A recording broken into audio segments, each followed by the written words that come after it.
Hello everyone, myself Dr. Prashant Kumar, Assistant Professor, Department of Business Administration, government Lohia college Churu की ओर से मैं आप सभी का स्वागत करता हूं।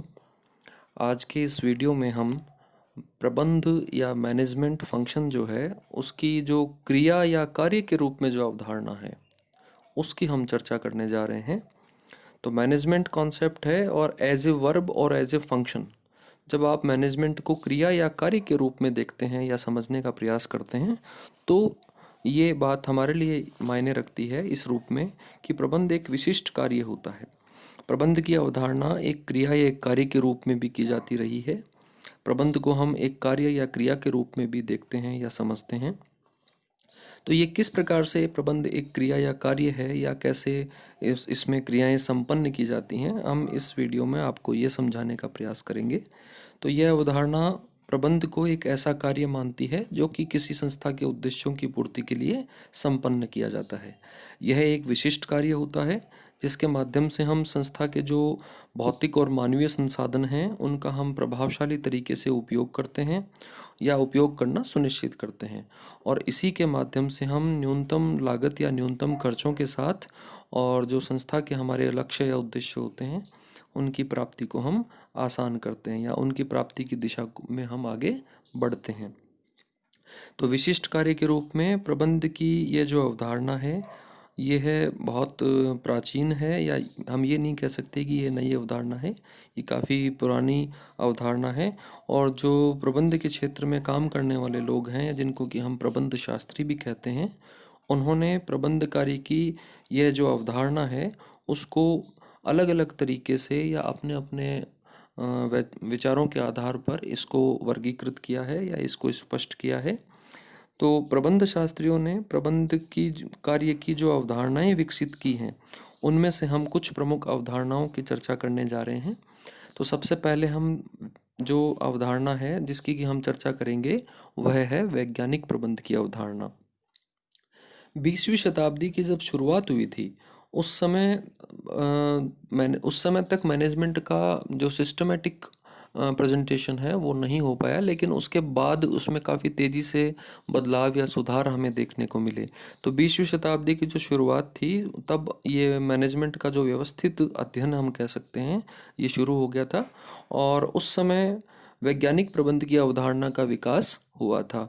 तो वैश्विक दृष्टि से एक बहुत मशहूर प्रबंध शास्त्री हुए हैं जिनका कि नाम है F.W. टेलर, या जिनको कि हम फ्रेडरिक विंस्लो टेलर के नाम से भी जानते हैं। उन्होंने इस अवधारणा का प्रतिपादन किया। एफ डब्ल्यू टेलर को इस इस अवधारणा का जन्मदाता माना जाता है, और यह अवधारणा यह स्पष्ट करती है कि प्रबंध से तात्पर्य किसी भी कार्य को या किसी भी क्रिया को संपन्न करने की जो सर्वोत्तम विधि होती है उसे खोजने से होता है, और उसके साथ ही जो न्यूनतम लागत या खर्चों के साथ हमें अधिकतम उत्पादन करना होता है। फ्रेडरिक विंस्लो टेलर ने ये जो अवधारणा है इसके संबंध में एक कोटेशन भी दिया है, और ये कोटेशन इस प्रकार से है। उन्होंने इसमें प्रबंध को स्पष्ट करने का प्रयास किया है।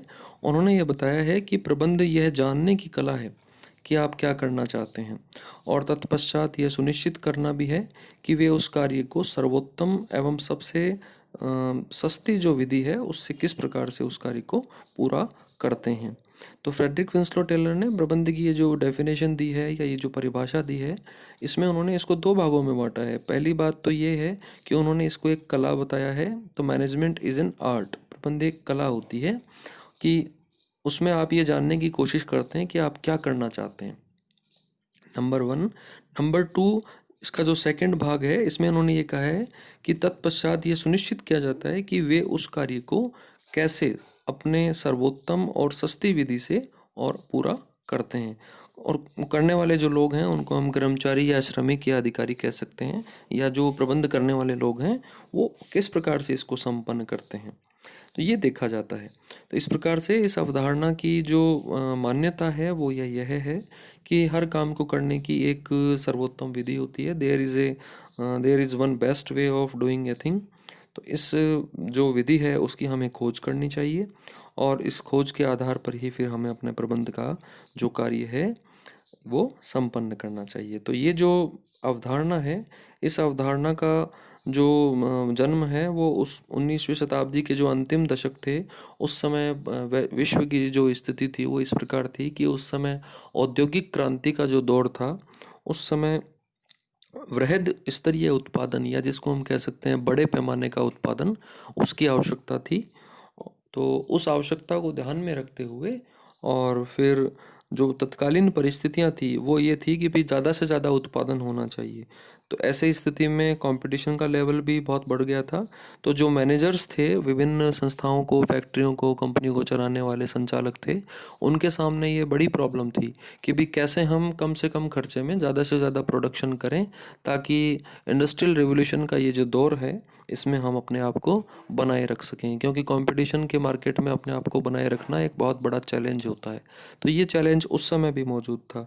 तो प्रबंधकों ने और इस दिशा में कार्य किया और उन्होंने मैनेजमेंट को इस रूप में समझा कि भाई एक जो बेस्ट मेथड है उसकी खोज होनी चाहिए, और इस दिशा में ही वो उस समय के जो तत्कालीन प्रबंधक थे उन्होंने कार्य करना शुरू किया। तो फ्रेडरिक विंसलो टेलर ने इस दिशा में अच्छे प्रयास किए, इसलिए आज वैज्ञानिक प्रबंधक के क्षेत्र में फ्रेडरिक विंसलो टेलर का नाम बड़े आदर के साथ लिया जाता है। अब हम बात करेंगे दूसरी कॉन्सेप्ट की। दूसरी कॉन्सेप्ट है प्रोसेस कॉन्सेप्ट, या जिसको कि हम प्रक्रिया अवधारणा कहते हैं। प्रक्रिया अवधारणा का जन्म, वैज्ञानिक प्रबंध की अवधारणा जब अमेरिका में विकसित हुई थी, उसी समय फ्रांस में जो है और प्रबंध को एक प्रक्रिया के रूप में माना जाने लगा। और इस संदर्भ में जो व्यक्ति बहुत अच्छे से और जिसको हम कह सकते हैं दिशा में काम कर रहे थे, उनका नाम था हेनरी फेयोल। तो हेनरी फेयोल का जन्म ही फ्रांस में हुआ था, और हेनरी फेयोल ने फ्रांस में अपना ये जो कंट्रीब्यूशन है, जिसमें कि उन्होंने मैनेजमेंट को एक प्रोसेस बताया कि भाई मैनेजमेंट एक प्रोसेस होती है, एक प्रक्रिया होती है, और उसमें हम नियोजन करते हैं, संगठन करते हैं, निर्देशन करते हैं और नियंत्रण करते हैं। तो हेनरी फेयोल ने प्रबंध की प्रक्रिया अवधारणा में ये जो चार महत्वपूर्ण कार्य होते हैं, नियोजन, संगठन, निर्देशन और नियंत्रण, इसको आप क्रमशः इस रूप में समझेंगे।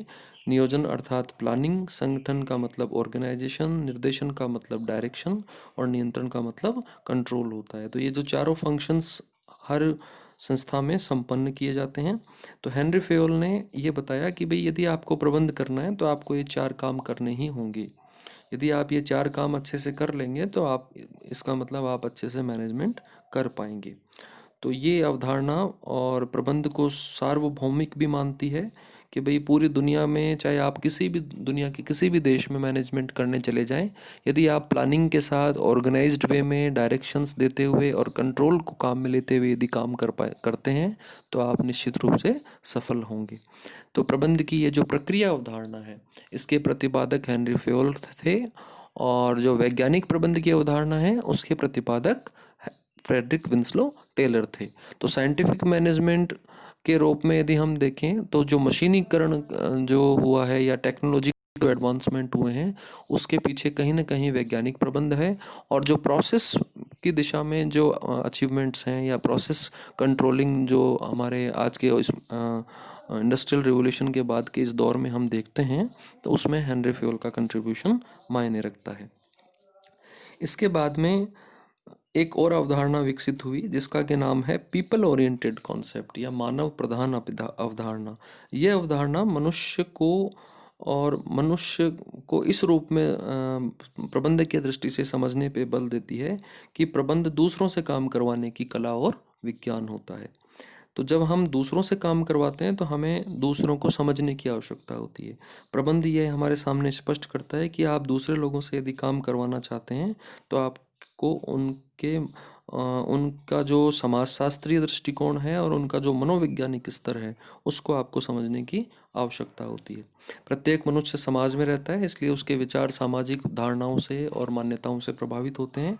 इसी प्रकार से हर एक मनुष्य के पास जो मन होता है या जो उसका मन होता है किसी काम को करने अथवा नहीं करने के संबंध में, उसकी जो प्रवृत्तियां होती हैं, उनको यदि हम समझ करके काम करवाते हैं तो हम मैनेजमेंट के का ये जो काम है इसमें हम अच्छे से और सफल हो सकते हैं। तो हर एक प्रबंधक को और कर्मचारियों के को पहले उनकी जो आर्थिक, सामाजिक और मानसिक आवश्यकताएं हैं उनको समझने का प्रयास करना चाहिए। कर्मचारियों के साथ अपने संबंध मधुर रखने चाहिए और साथ ही हम संगठन में कर्मचारियों को काम जब हम उनसे करवा रहे हैं तो हमें उनको ऐसा वातावरण या ऐसी परिस्थितियां देनी चाहिए ताकि वो अच्छे से काम कर सकें। तभी हम न्यूनतम लागत पर अधिकतम उत्पादन का जो हमारा उद्देश्य है उसको पूरा कर पाएंगे। तो आज की इस वीडियो में हमने वैज्ञानिक प्रबंध की अवधारणा, प्रक्रिया अवधारणा और मानव प्रधान अवधारणा को समझा है।